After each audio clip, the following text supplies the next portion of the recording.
Hi friends, ಎಲ್ಲರಿಗೂ ನಮಸ್ಕಾರ. ಇವತ್ತು ನಾನು ಮಾಡುವಂತಹ ರೆಸಿಪಿ ಬೇಬಿ ಕಾರ್ನ್ ಮಂಚೂರಿಯ. ಬನ್ನಿ ಅದು ಹೇಗೆ ಮಾಡೋದು ಅಂತ ನೋಡೋಣ.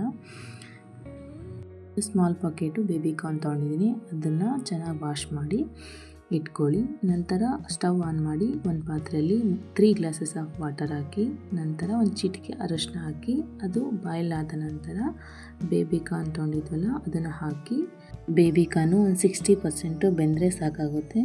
ಮತ್ತು ಅದನ್ನು ತೆಗೆದ್ಬಿಟ್ಟು ನಾವು ತಣ್ಣೀರಲ್ಲಿ ಹಾಕಬೇಕು. ಪೂರ್ತಿ ತಣ್ಣಗಾದ ನಂತರ ಮಾತ್ರ ಒಂದು ಪ್ಲೇಟಲ್ಲಿ ತಗೊಂಡು ಅದನ್ನು ಸ್ಲೈಸ್ ಆಗಿ ಕಟ್ ಮಾಡ್ಕೋಬೇಕು. ವಿಡಿಯೋದಲ್ಲಿ ನೋಡ್ತಿದ್ದೀರಲ್ಲ ಅದೇ ಥರ ಸ್ಲೈಸ್ ಆಗಿ ಕಟ್ ಮಾಡ್ಕೊಳ್ಳಿ. ಈಗ ಒಂದು ಬೌಲ್ ತಗೊಂಡು ಅದರಲ್ಲಿ ಕಟ್ ಮಾಡಿ ಇಟ್ಕೊಂಡಿರೋಂತಹ ಕಾರ್ನ ಹಾಕಿ, ಅದಕ್ಕೆ 2 ಸ್ಪೂನ್ ಅಷ್ಟು ಕಾರ್ನ್ಫ್ಲೋರು, 2 ಸ್ಪೂನ್ ಮೈದಾ ಮತ್ತು ರುಚಿಗೆ ತಕ್ಕಷ್ಟು ಉಪ್ಪು ಹಾಕಿ, ನಂತರ ಕೊತ್ತಂಬರಿ ಸೊಪ್ಪು ಹಾಕಿ ಚೆನ್ನಾಗಿ ಮಿಕ್ಸ್ ಮಾಡ್ಕೊಳ್ಳಿ.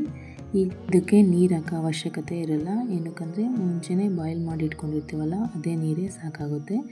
ಈಗ ಸ್ಟವ್ ಆನ್ ಮಾಡಿಕೊಂಡು ಒಂದು ಬಾಣಲೆಯಲ್ಲಿ ಎಣ್ಣೆ ಹಾಕಿ, ನಂತರ ರೆಡಿ ಮಾಡಿಟ್ಕೊಂಡಿರೋಂತಹ ಬೇಬಿ ಕಾರ್ನ ಹಾಕ್ಬಿಟ್ಟು ಗೋಲ್ಡನ್ ಕಲರ್ ಬರೋವರೆಗೂ ಫ್ರೈ ಮಾಡ್ಕೋಬೇಕು. ನಂತರ ಒಂದು ಬಾಣಲೆ ಇಟ್ಕೊಂಡು ಅದರಲ್ಲಿ 4 ಸ್ಪೂನ್ ಆಗೋಷ್ಟು ಎಣ್ಣೆ ಹಾಕೊಳ್ಳಿ. ನಂತರ ಚಿಕ್ಕದಾಗಿ ಕಟ್ ಮಾಡಿ ಇಟ್ಕೊಂಡಿರೋಂತಹ ಬೆಳ್ಳುಳ್ಳಿ ಮತ್ತು ಶುಂಠಿನ ಹಾಕಿ, ನಂತರ ಒಂದು ಚಿಕ್ಕ ಮೆಣಸಿನ್ಕಾಯಿನ ಕಟ್ ಮಾಡಿ ಹಾಕಿ, ನಂತರ 1 spoon garam masala, 1 spoon chaat masala, 1 spoon ಧನಿಯಾ ಪೌಡರ್ ಹಾಕಿ ಮಿಕ್ಸ್ ಮಾಡ್ಕೊಳ್ಳಿ. ನಂತರ ಅದಕ್ಕೆ 1 ಸ್ಪೂನಷ್ಟು ಖಾರ ಪುಡಿ ಹಾಕಿ ಇದು ಚೆನ್ನಾಗಿ ಮಿಕ್ಸ್ ಮಾಡಿದ ನಂತರ ಫ್ರೈ ಮಾಡಿ ಇಟ್ಕೊಂಡಿರೋಂತಹ ಬೇಬಿ ಕಾರ್ನ ಸೇರಿಸಿ ಚೆನ್ನಾಗಿ ಮಿಕ್ಸ್ ಮಾಡ್ಕೊಳ್ಳಿ. ನಂತರ 2 ಸ್ಪೂನಷ್ಟು ಕೆಚಪ್ ಹಾಕ್ಬಿಟ್ಟು ಅದಕ್ಕೆ ಚೆನ್ನಾಗಿ ಮಿಕ್ಸ್ ಮಾಡ್ಕೊಳ್ಳಿ. ನಂತರ ಅದಕ್ಕೆ ಕೊತ್ತಂಬರಿ ಸೊಪ್ಪು ಹಾಕಿ, ಒಂದು ಚಿಟಿಕೆಯಷ್ಟು ಉಪ್ಪು ಹಾಕಿ, ನಿಮಗೆ ಎಕ್ಸ್ಟ್ರಾ ಫ್ಲೇವರ್ ಬೇಕಂದರೆ ಸ್ವಲ್ಪ ಚಾಟ್ ಮಸಾಲ, ಸ್ವಲ್ಪ ಗರಂ ಮಸಾಲ ಹಾಕಿ ಮಿಕ್ಸ್ ಮಾಡ್ಕೊಳ್ಳಿ. ತುಂಬ ಚೆನ್ನಾಗಿರುತ್ತೆ.